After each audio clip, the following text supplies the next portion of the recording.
Bismillahirrahmanirrahim. Assalamualaikum warahmatullahi wabarakatuh. Ini kita akan membahas materi yang ke-12, yaitu berkaitan dengan perbuatan manusia. Jadi perbuatan manusia dilihat dari teori Al-Jabariyah, Qadariyah, dan Asy'ariyah. Maksudnya ada 3 aliran yang berbicara mengenai perbuatan manusia dan juga berbicara mengenai takdir, ya, takdir manusia. Nah, ini ada 3 aliran besar dalam Islam, yaitu yang pertama adalah aliran Jabariyah, yang kedua adalah aliran Qadariyah, yang ketiga adalah aliran Asy'ariyah. Nah, kita akan membahas aliran yang pertama, yaitu aliran Jabariyah. Nah, aliran Jabariyah,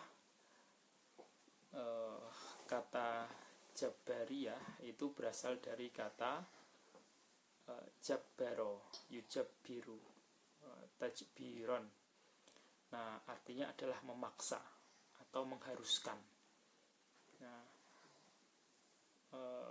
kita akan melihat bahwa dalam Asmaul Husna itu ada nama Al-Jabbar. Nah, Al-Jabbar ini artinya adalah Allah Maha Memaksa. Allah Maha Memaksa. Jadi Allah itu mempunyai kemampuan untuk memaksa manusia, perbuatan, atau memaksa alam semesta untuk mengikuti kehendaknya.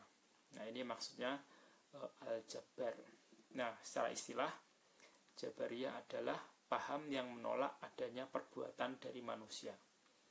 Jadi aliran Jabariyah ini menganggap bahwa ketika manusia berbuat, itu bukan dia yang berbuat, tetapi Allah yang berbuat. Jadi manusia tidak menciptakan perbuatannya, tetapi yang menciptakan perbuatannya itu adalah Allah. Nah, mengapa manusia tidak menciptakan perbuatan, tapi Allah yang menciptakan perbuatan? Nah, ini tentu didasari dengan dalil, ya. Mereka mengatakan bahwa Allah ini satu-satunya Tuhan, satu-satunya pencipta. Nah, satunya pencipta. Maka Allah ini bukan hanya menciptakan alam semesta, tapi menciptakan semuanya. Kata la ilaha illallah itu tiada Tuhan selain Allah, itu tiada pencipta selain Allah. Jadi satu-satunya pencipta di alam semesta ini hanya Allah. Nah, karena Allah ini satu-satunya pencipta di alam semesta ini, tidak ada pencipta lain selain Allah, maka konsekuensinya semua yang ada di alam semesta ini Allah yang menciptakan, termasuk perbuatan manusia. Nah, perbuatan manusia ini diciptakan oleh Allah. Suara kita, pikiran kita, keinginan kita, kemudian perbuatan kita, nah, semua diciptakan oleh Allah. Sehingga dengan demikian makna Allah, la ilaha illallah, tiada Tuhan selain Allah, bahwa Allah ini satu-satunya pencipta, ini menjadi masuk akal menurut paham Jabariyah. Jadi karena Allah ini satu-satunya pencipta, maka tidak ada pencipta lain kecuali Allah. Dengan demikian Allah menciptakan manusia sekaligus menciptakan perbuatannya, menciptakan keinginannya, menciptakan kehendaknya, dan semua yang muncul dari manusia itu adalah ciptaan Allah. Nah, dengan demikian menurut paham Jabariyah, manusia itu majbur. Nah, perbuatannya itu dipaksa. Itu perbuatan dipaksa. Manusia itu layaknya wayang menurut aliran Jabariyah. Jadi perbuatan manusia, keinginan manusia itu yang menciptakan dan yang menggerakkan itu Allah. Nah, jadi manusia seperti wayang dan Allah itu layaknya dalang. Nah, karena apa? Karena satu-satunya pencipta menurut aliran Jabariyah itu adalah Allah. Nah, dengan demikian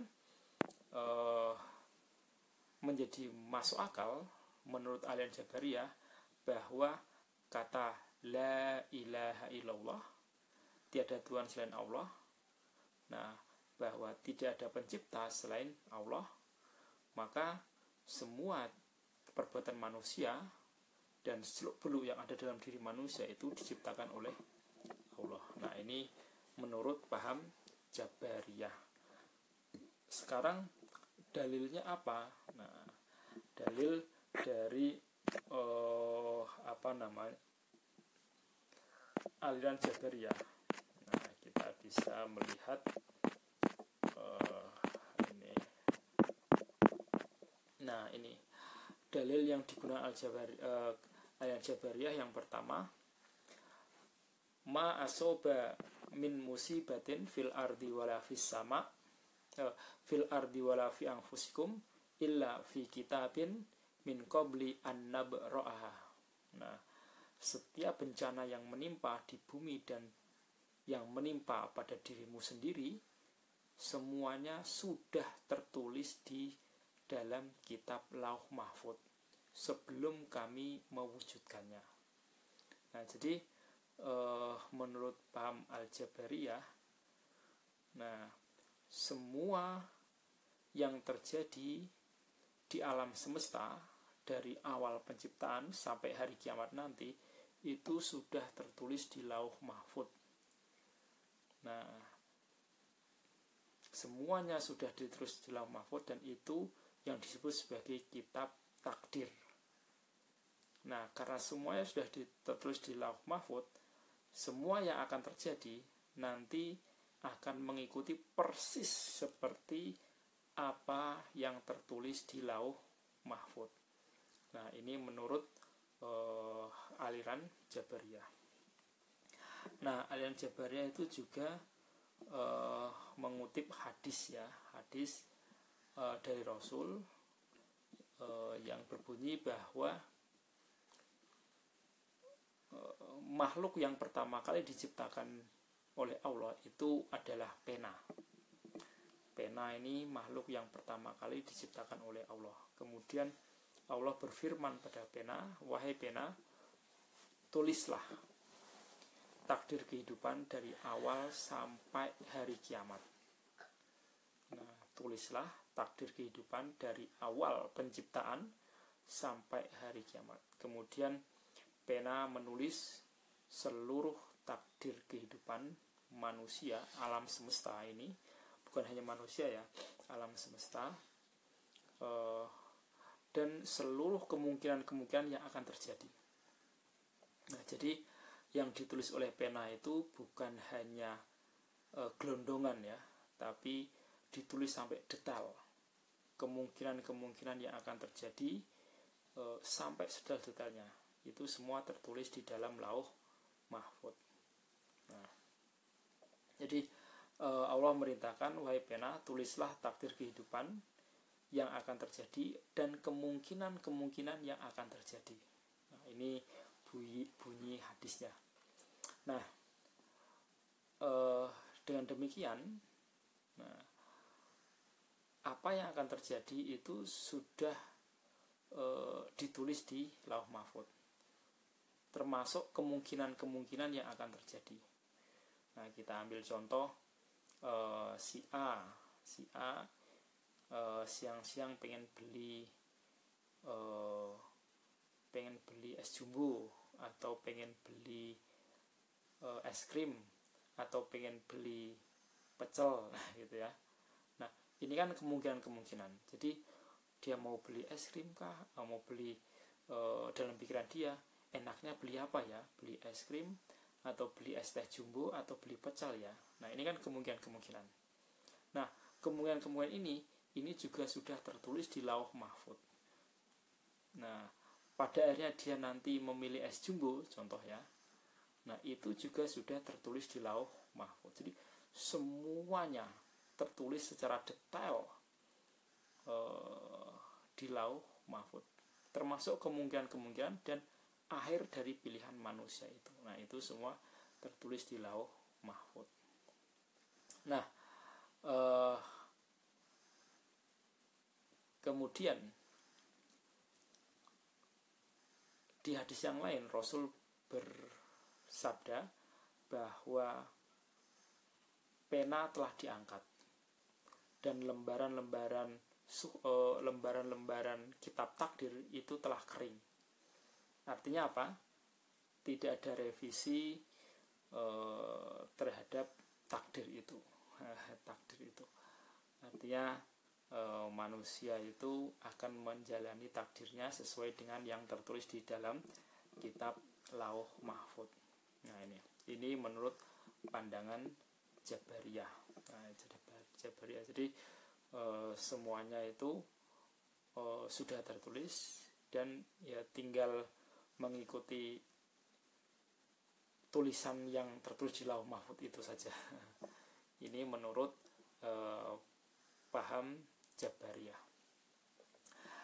Nah, selanjutnya dalil yang digunakan Al-Jabariyah, alam ta'lam annallaha ya'lamu ma fis samawati wal ard inna dzalika fi kitabin. Nah, apa kalian tidak tahu bahwa Allah mengetahui seluruh apa-apa yang di langit dan seluruh apa-apa yang ada di bumi, dan semua itu pengetahuan Allah tentang apa-apa yang di langit dan di bumi dan apa yang akan terjadi itu tertulis di dalam Lauh Mahfuz.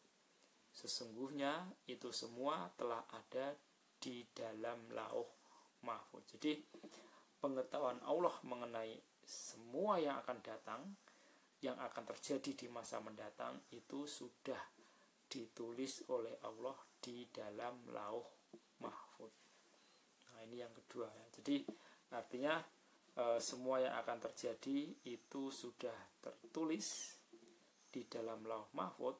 Dengan demikian perbuatan manusia yang akan mereka perbuat itu juga sudah diketahui oleh Allah, dan perbuatan mereka itu akan persis sama dengan apa yang tertulis di Lauh Mahfuz, tidak lebih dan tidak kurang. Artinya persis plek. Nah, karena apa? Karena sebelum kejadian itu terjadi, Allah sudah mengetahui.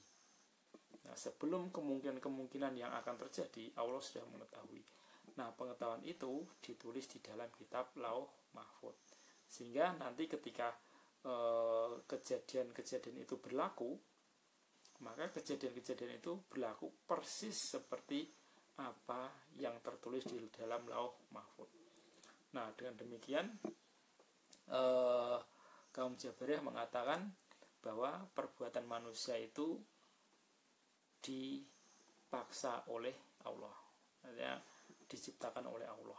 Nah, ini menurut Jabariyah. Oke, selanjutnya ayat Al-Furqan ya, surat Al-Furqan ayat 2. Khalaqa kulla syai'in wa qaddarahu taqdira. Dia Allah lah yang menciptakan segala sesuatu dan sungguh Allah telah menetapkan takdirnya. Nah, jadi dengan demikian bahwa Allah yang menciptakan segala sesuatu dan menciptakan takdirnya. Nah, dengan demikian perbuatan manusia itu juga sudah ditetapkan oleh Allah. Takdir manusia itu juga sudah ditetapkan oleh Allah. Maka dengan demikian kaum Jabariyah mengatakan bahwa karena perbuatan manusia itu sudah ditetapkan oleh Allah dan takdirnya sudah ditetapkan oleh Allah, maka perbuatan manusia itu dipaksa oleh Allah. Nah, ini jadi dalil-dalil mengapa kaum Jabariyah berpandangan bahwa perbuatan manusia itu diciptakan oleh Allah berdasarkan dalil khalaqa kulla syai'in wa qaddarahu taqdira. Allah menciptakan segala sesuatu dan sungguh Allah telah menetapkan takdirnya. Nah, kata Allah telah menetapkan takdirnya berarti Allah telah menetapkan apa yang akan terjadi pada manusia itu. Dengan demikian perbuatan manusia itu sudah ditetapkan oleh Allah dan sudah ditakdirkan. Dengan demikian manusia itu, perbuatan manusia bukan dia sendiri yang melakukan, tetapi digerakkan oleh Allah. Nah, ini dalil yang ketiga. Sekarang dalil yang keempat. Wallahu khalaqakum wa ma ta'malun. Nah, padahal Allah lah yang menciptakan kamu dan menciptakan perbuatan itu dan perbuatan kamu itu. Nah, jadi Allah yang menciptakan kamu dan menciptakan apa yang kamu perbuat. Nah, dengan demikian kaum Jabariyah berpendapat bahwa perbuatan manusia itu ya diciptakan oleh Allah. Dalilnya apa? Allah lah yang menciptakan kamu dan apa yang kamu perbuat. Allah, wallahu khalaqakum wa ma ta'malun. Wallahu khalaqakum wa ma ta'malun. Allah lah yang menciptakan kamu dan menciptakan perbuatan kamu. Nah, ini. Nah, maka dari itu tidak heran kalau kaum Jabariyah berpendapat bahwa perbuatan manusia itu ya yang menciptakan Allah berdasarkan surat As-Saffat ayat 96. Nah, selanjutnya surat Al-Anfal ayat 17. Falam taqtuluhum walakinnallaha qatalahum. Nah, maka sebenarnya bukan kamu yang membunuh mereka, tetapi Allah lah yang membunuh mereka. Nah, artinya apa? Bukan manusia yang berbuat, tetapi Allah lah yang berbuat. Nah, ini dilanjutkan dengan ayat wa ma romaita id romaita walakinnallaha roma. Bukan kamu yang melempar ketika kamu melempar, tetapi Allah lah yang melempar. Nah, dengan demikian perbuatan manusia itu Allah lah yang melakukan. Ini menurut kaum Jabariyah berdasarkan surat Al-Anfal ini ya. Dalilnya ini menurut kaum Jabariyah ini loh. Dalil bahwa perbuatan manusia itu Allah lah yang melakukannya, Allah lah yang berbuat. Nah, falam taqtuluhum walakinnallaha qatalahum. Kalian tidak membunuh mereka, tetapi Allah lah yang membunuh mereka. Wa ma romaita id romaita walakinnallaha roma. Bukan kamu yang melempar ketika kamu melempar, tetapi Allah lah yang melempar. Nah, dengan demikian perbuatan manusia itu yang melakukan bukan manusia, tetapi yang melakukan Allah. Ini menurut paham Qadariyah. Menurut paham Jabariyah. Selanjutnya surat Al-Insan ayat 30. Wa ma tasya'una illa ayyasha Allah. Nah, kamu tidak mampu menempuh jalan itu kecuali bila Allah menghendaki. Maksudnya apa? Kamu tidak akan mampu berbuat sesuatu kecuali Allah menghendaki. Dengan demikian perbuatan manusia itu bukan dia yang melakukan, tetapi Allah lah yang melakukan. Ini menurut paham Jabariyah, menurut aliran Jabariyah. Jadi perbuatan manusia itu Allah lah yang melakukan, Allah lah yang berbuat. Ini menurut Jabariyah.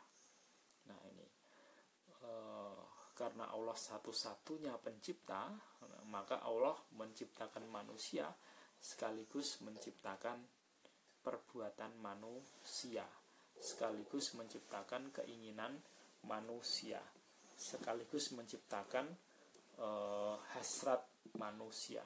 Semua yang muncul dari manusia, keinginan, pikiran, suara, gerakan, nah itu semua Allah yang menciptakan. Maka dengan demikian menurut Al-Jabariyah, manusia itu seperti wayang yang digerakkan oleh Allah. Nah, ini menurut aliran Jabariyah ya. Selanjutnya, kaum Jabariyah itu berpendapat bahwa ilallahi akibatul umur, dan hanya kepada Allah lah kesudahan segala urusan. Artinya apa? Akhir dari keputusan itu hanya ada di tangan Allah. Nah, karena akhir dari segala keputusan yang terjadi itu ada di tangan Allah, maka perbuatan manusia pada akhirnya itu adalah perbuatan Allah. Nah, ini dalil-dalil yang dipakai oleh orang-orang Jabariyah. Selanjutnya kita melihat orang Jabariyah itu siapa saja sih. Nah, ini tokohnya siapa. Nah, tokohnya ini, mohon maaf ya, kita lihat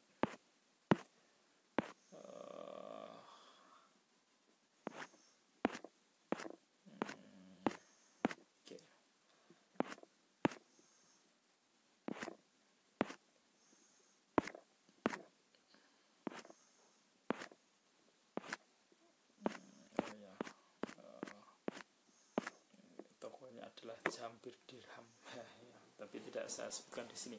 Oke, kita langsung saja ke poinnya. Selanjutnya adalah aliran Qadariyah.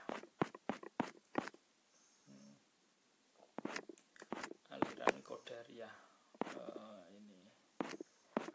mohon maaf, ini adalah tokoh-tokoh tadi saya katakan, tokoh-tokoh Jabariyah. Yang pertama ada Jahm bin Safwan. Jahm bin Safwan, ini pendapatnya Jahm bin Safwan, manusia tidak mampu berbuat apa-apa. Ini ia tidak mempunyai daya, tidak mempunyai kehendak sendiri, tidak mempunyai pilihan. Ini menurut Jahm bin Safwan. Selanjutnya, surga dan neraka ini tidak kekal. Karena apa? Satu-satunya yang kekal itu hanya Allah. Kalau surga dan neraka itu juga kekal, maka dia akan sama dengan Allah, dan itu tidak mungkin. Maka dari itu surga dan neraka itu menurut Jahm bin Safwan tidak kekal. Ini menurut pendapat Jahm bin Safwan, tokoh Jabariyah ekstrim ya. Selanjutnya, iman adalah ma'rifat atau membenarkan dalam hati. Dalam hal ini pendapatnya sama dengan kaum Murji'ah. Kalam Tuhan atau Al-Quran ini makhluk menurut aliran Jabariyah. Nanti ini akan dibantah oleh Asy'ariyah bahwa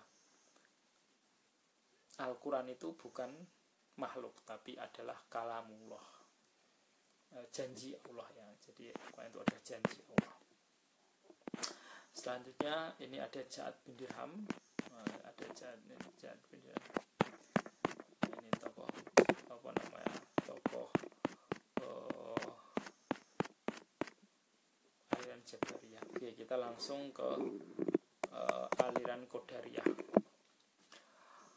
Nah, aliran Qadariyah ini kebalikan dari aliran Jabariyah ya.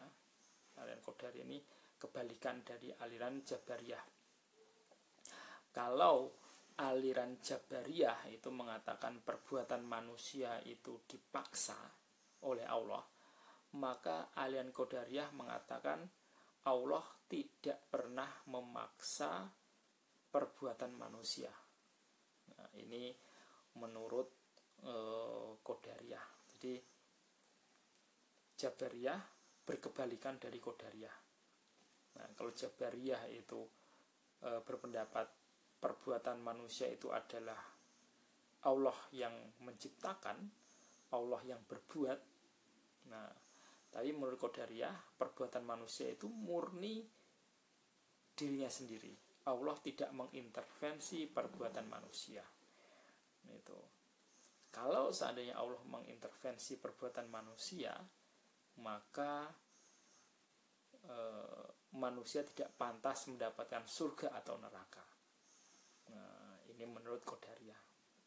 Nah, contohnya seperti ini. Kalau sholat manusia itu digerakkan oleh Allah, maka manusia tidak berhak mendapatkan surga. Itu. Yang berhak mendapatkan surga siapa? Allah. Karena apa? Yang menggerakkan manusia sholat itu Allah, maka yang berhak mendapatkan surga bukan manusia, tapi Allah. Nah, maka dari itu ya tidak mungkin. Nah, contoh lain lagi, kalau manusia berbuat maksiat, nah, dan perbuatan maksiat itu digerakkan oleh Allah, berarti yang masuk surga, yang masuk neraka itu bukan manusia, tapi Allah. Nah, kan tidak mungkin ya masuk neraka. Nah, maka dari itu menurut paham Qadariyah, perbuatan manusia itu perbuatan manusia sendiri, bukan perbuatan Allah. Kalau perbuatan manusia itu perbuatan Allah, maka yang berhak mendapatkan surga ya Allah, dan yang berhak mendapatkan neraka ya Allah, karena yang melakukannya itu adalah Allah, bukan manusia. Nah, maka dengan demikian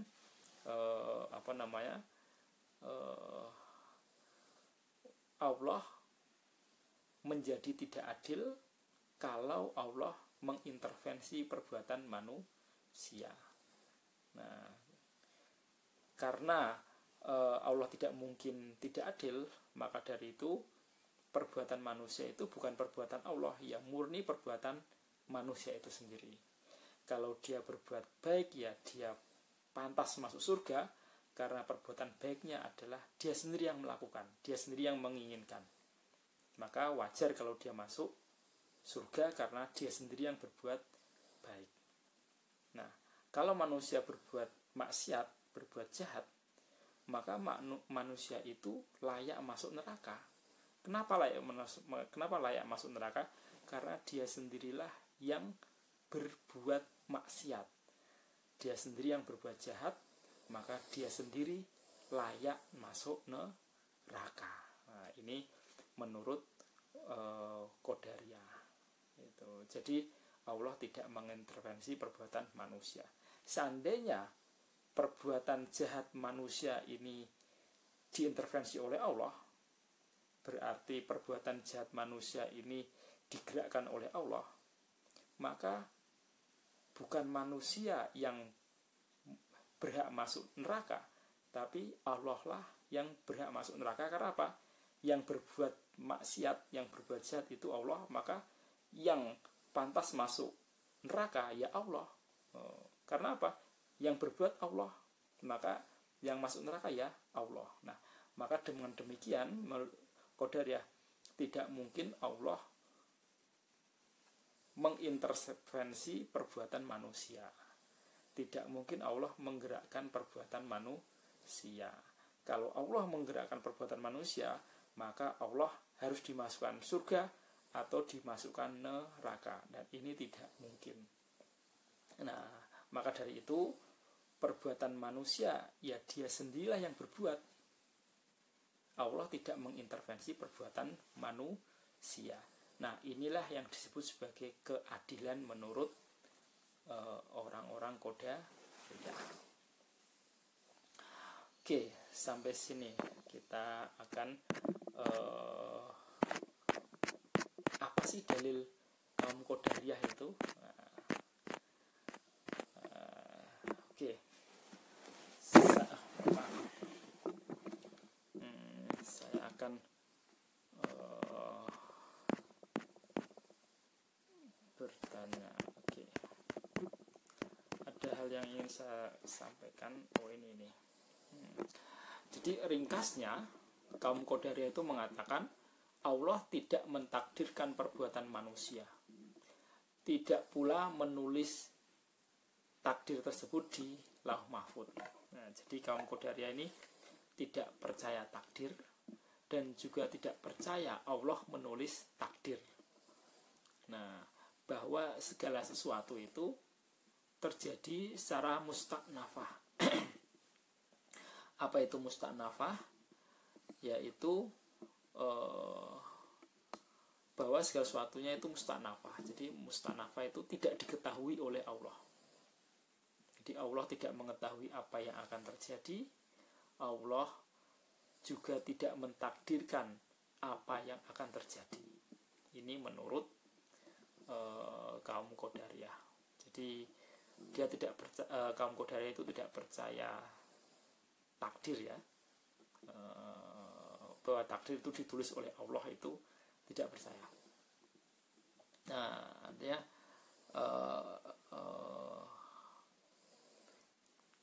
lalu bagaimana iman mereka terhadap takdir? Nah, menurut mereka takdir itu, jadi Allah itu menciptakan segala sesuatu dan menciptakan aturannya. Nah, contoh, Allah menciptakan bumi, nah, dan menciptakan gravitasi. Nah, ini menurut mereka. Jadi takdir Allah itu hanya menciptakan segala sesuatu dan menciptakan aturannya. Jadi Allah kaum Qadariyah tidak percaya Allah menulis takdir, juga tidak percaya Allah mengetahui apa yang akan terjadi. Jadi ini menurut kaum Qadariyah. Nah, jadi ini saya bacakan ya ringkasnya. Mereka atau orang-orang Qadariyah mengatakan Allah tidak mentakdirkan perbuatan hamba, tidak pula menulis takdir mereka dalam Lauh Mahfuz, dan bahwasanya segala sesuatu itu mustaknafah. Apa itu mustaknafah? Tidak diketahui oleh Allah. Nah, jadi Allah itu tidak mengetahui apa yang akan terjadi, ya. Karena apa yang akan terjadi itu ya terserah dari perbuatan manusia.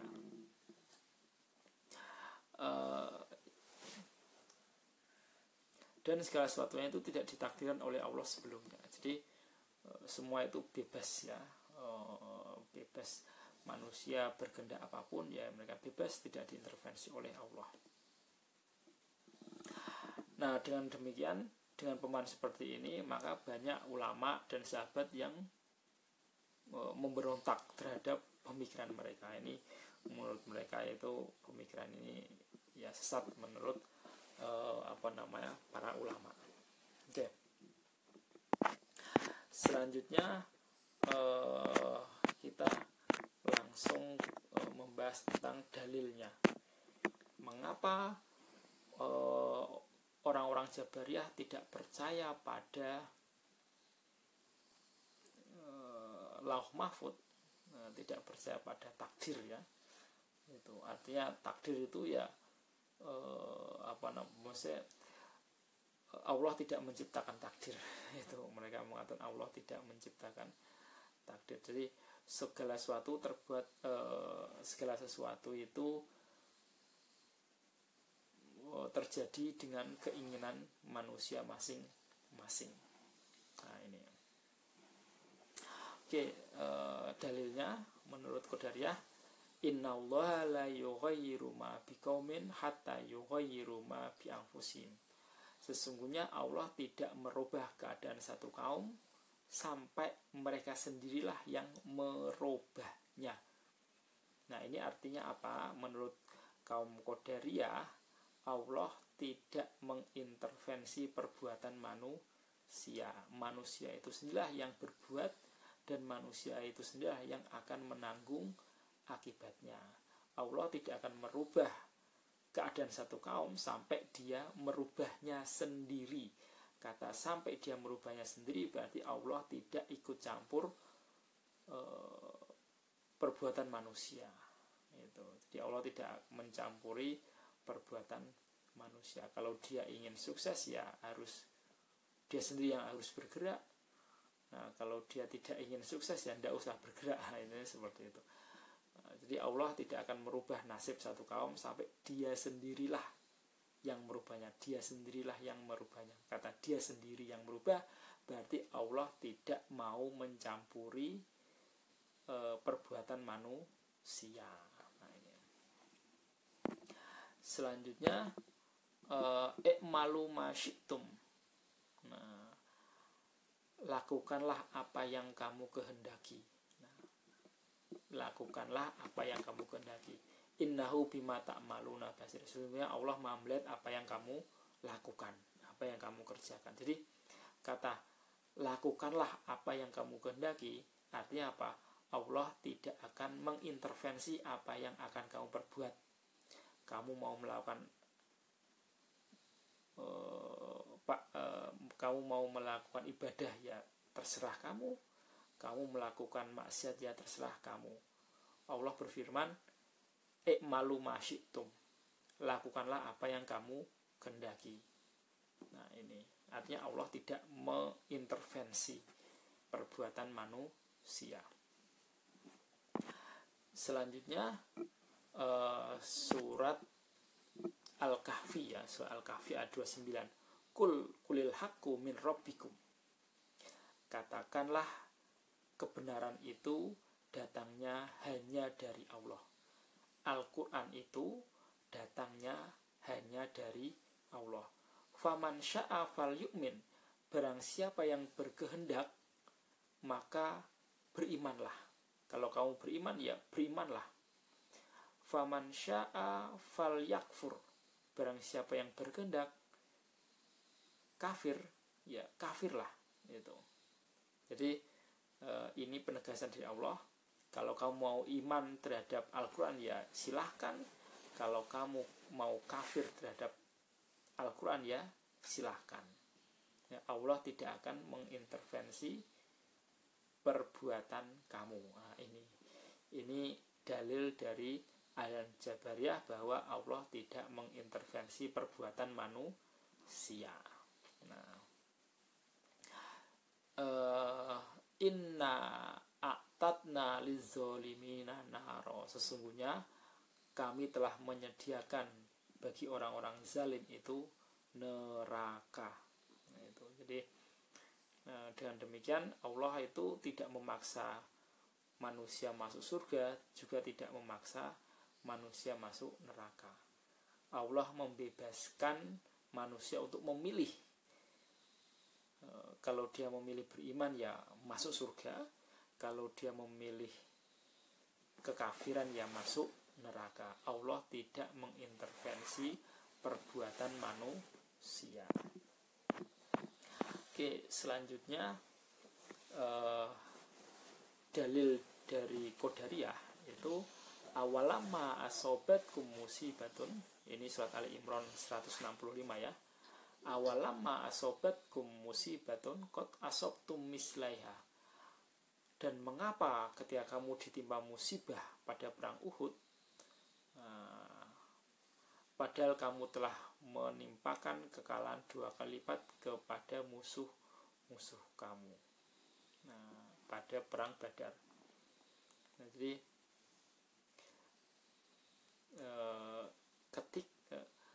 ketika kamu itu terkena musibah, ya, qad asobtum mislaiha, kamu itu telah menimpakan musibah kepada musuh-musuh kamu 2 kali lipat. Jadi mengapa sampai kamu itu terkena musibah sih? Gitu. Nah, kultum anna hadza.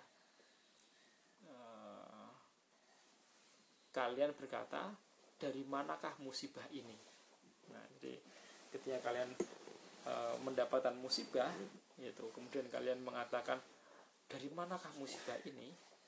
Nah, kul huwa min indi anfusikum. Katakanlah bahwa musibah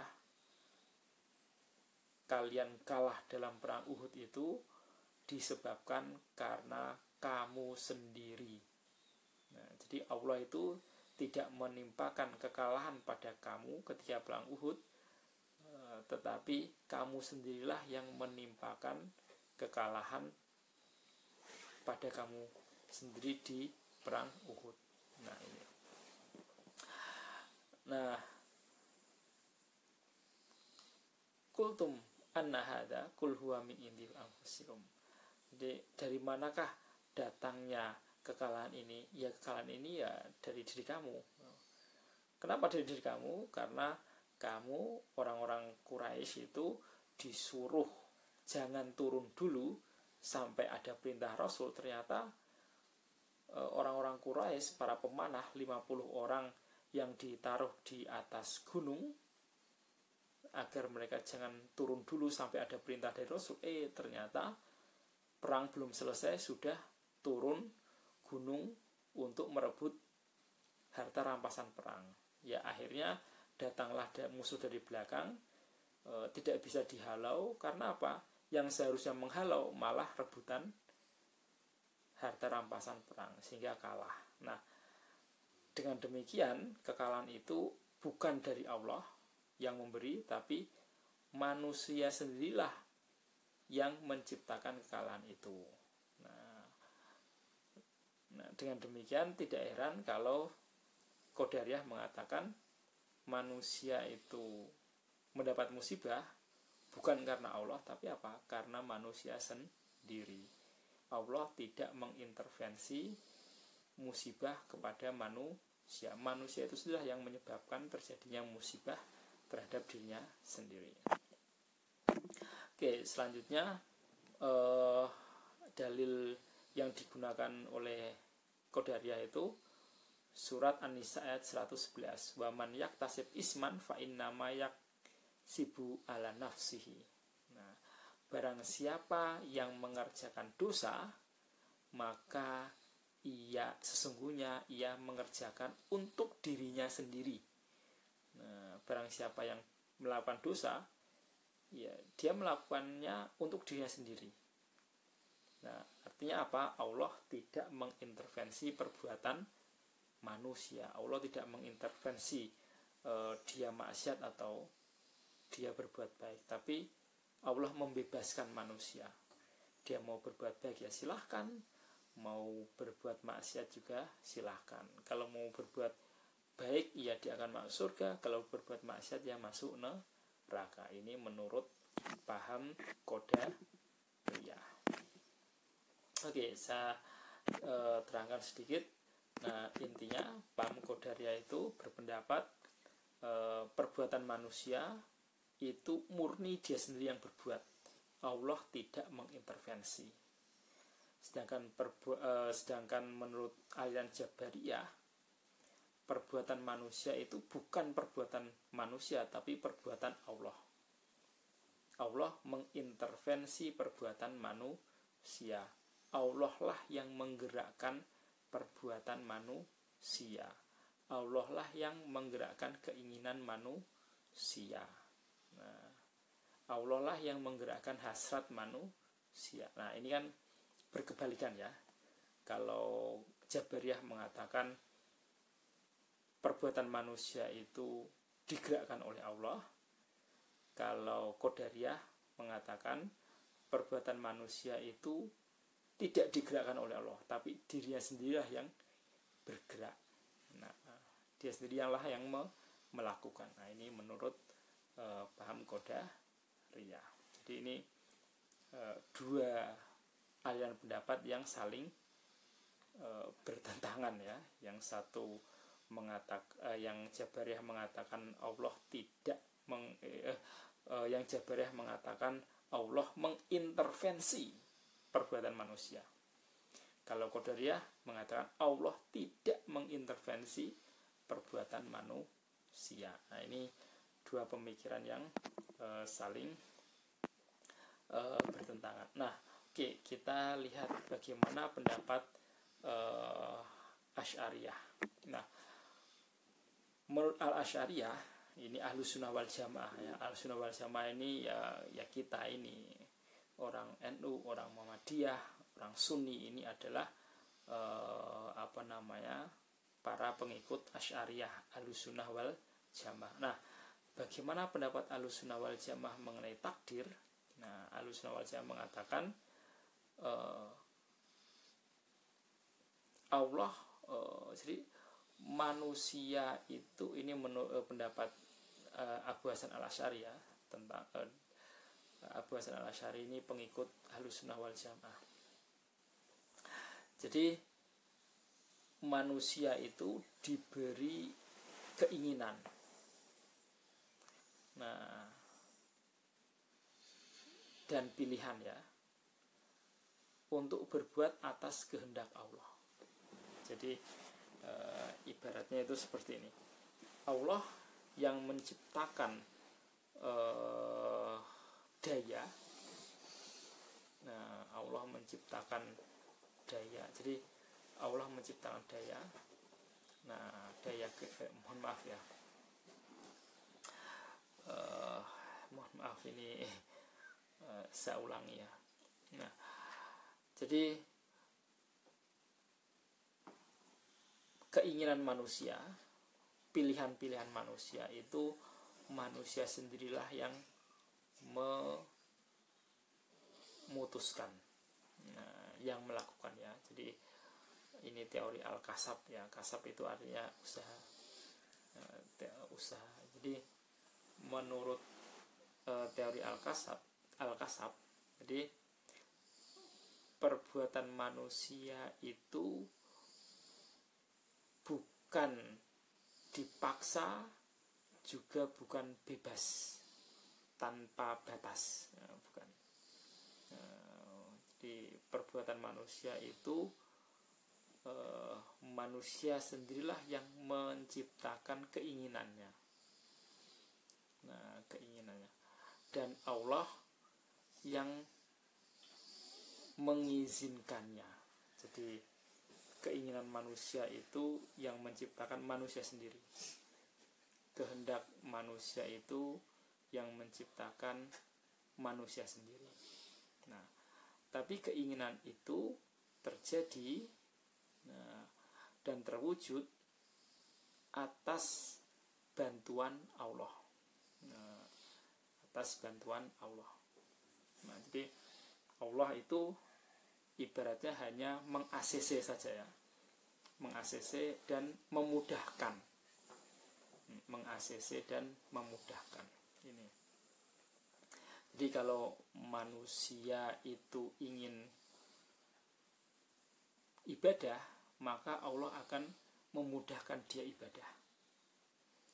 Nah, jadi Allah itu memudahkan dan menyetujui.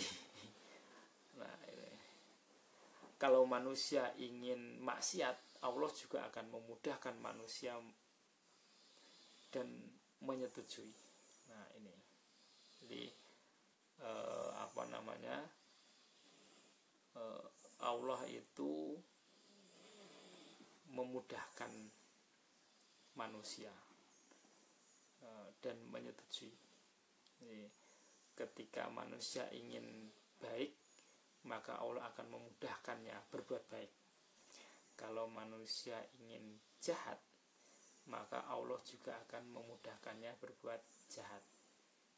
Nah, dengan demikian ketika manusia masuk surga, dia layak masuk surga karena apa? Dia yang ingin. Nah, Allah hanya meng-ACC ya, meng-ACC keinginan itu.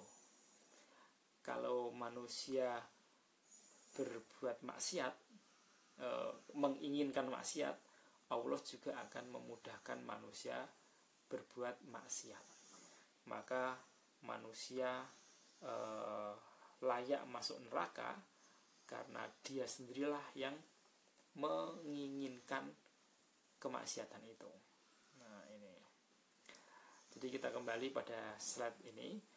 Manusia diberi daya pilihan untuk berbuat. Jadi manusia itu diberi daya pilihan. Jadi dia bisa memilih baik, juga bisa memilih buruk. Bisa memilih ibadah, juga bisa memilih maksiat. Jadi manusia diberikan daya pilihan oleh Allah untuk berbuat. Nah, atas kehendak Allah, atas izin Allah. Nah, dan yang mewujudkan perbuatan manusia adalah Allah. Artinya Allah itu yang memudahkan perbuatan manusia. Nah, ini. Nah, lalu bedanya apa Pak? Nah, dengan teori sebelumnya. Nah, ini kita lihat di sini.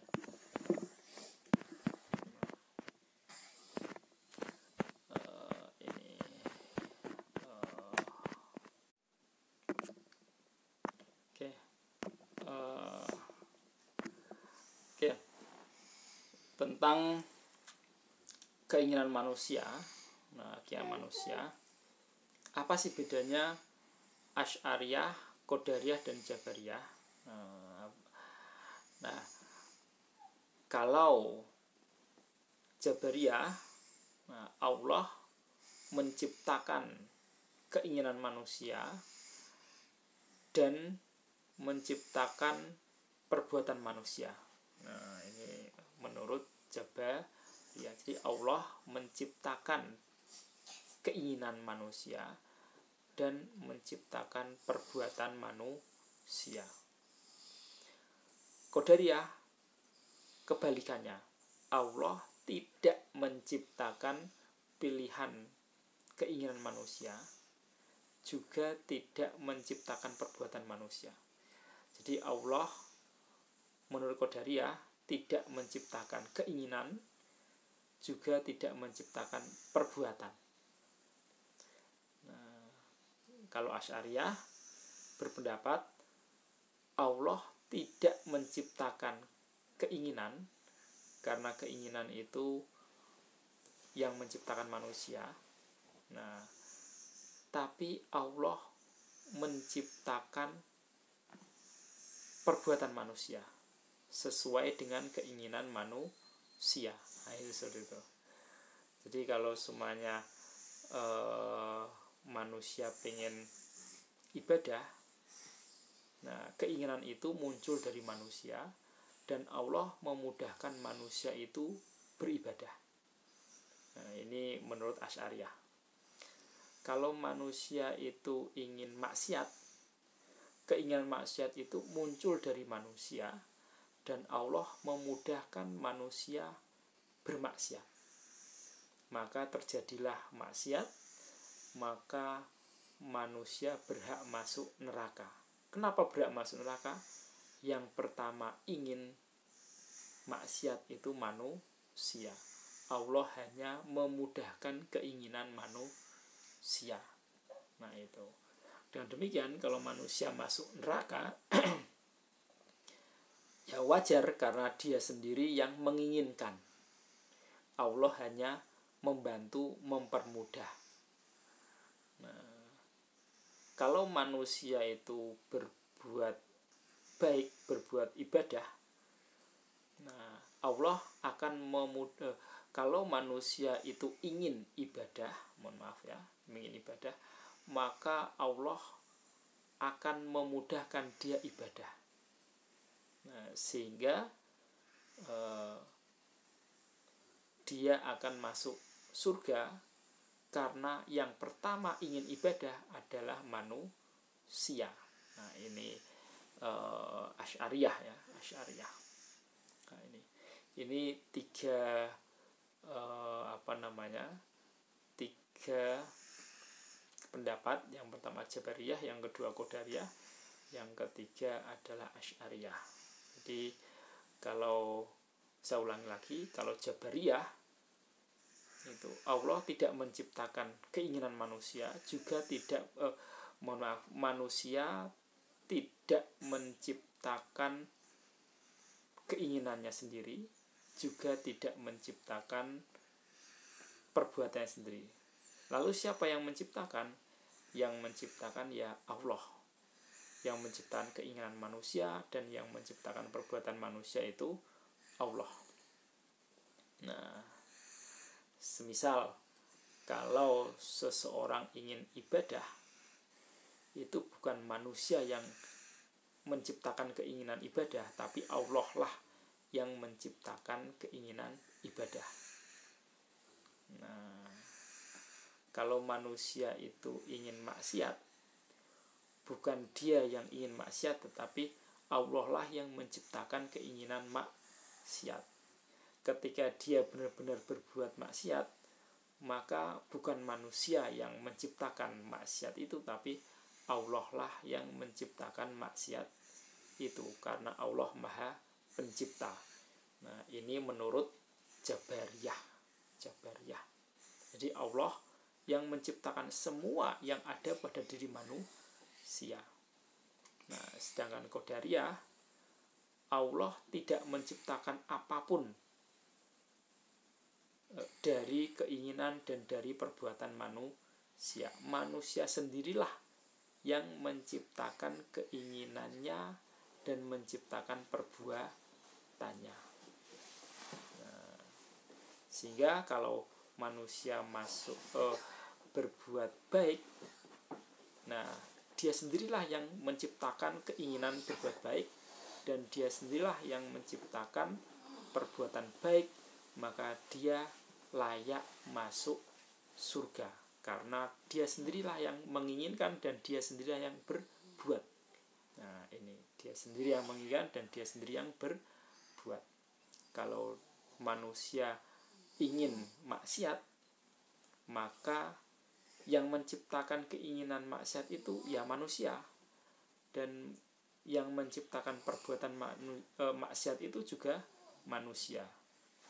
Maka kalau dia masuk neraka ya wajar, karena dia yang membuat keinginan dan dia yang membuat perbuatan maksiat itu. Nah, ini Qadariyah. Nah, sekarang Asy'ariyah. Kalau Asy'ariyah ini berbeda ya, sedikit berbeda.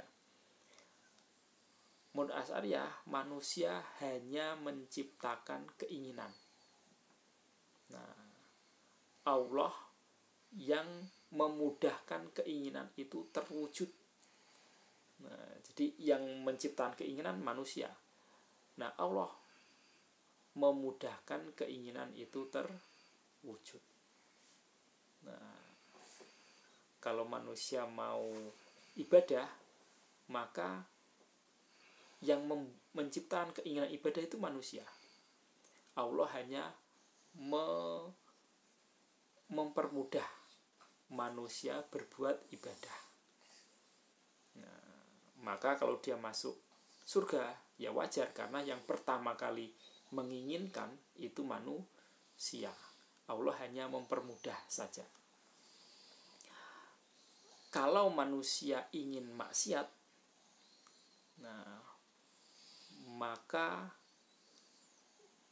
keinginan maksiat itu yang membuat siapa? Ya manusia.